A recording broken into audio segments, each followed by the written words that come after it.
ప్రసిద్ధ వక్త ఒక సదస్సును ప్రారంభించేటప్పుడు $20 నోటును చూపిస్తూ ప్రారంభించాడు. 200 మంది జనసమూహం అతని ప్రసంగాన్ని వినడానికి చేరారు. అతను అడిగాడు, ఈ $20 నోటు ఎవరికైనా కావాలా?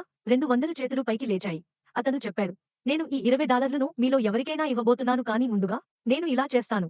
అప్పుడు అతను ఆ నోటును మడిచాడు. తర్వాత అతను అడిగాడు, ఇప్పుడు ఈ నోటును ఎవరికైనా కావాలా? మళ్ళీ 200 చేతులు పైకి లేచాయి. సరే అని అతను ప్రతిస్పందించాడు. ఇప్పుడు నేను ఇలా చేస్తే అని చెప్పి ఆ నోటును నేలపై వేసి తన చెప్పుతో తంతాడు. తర్వాత ఆ నోటును ఎత్తుకుని జనసమూహానికి చూపించాడు. ఆ నోటు మొత్తం మడిచిపోయింది మరియు మురికిగా ఉంది.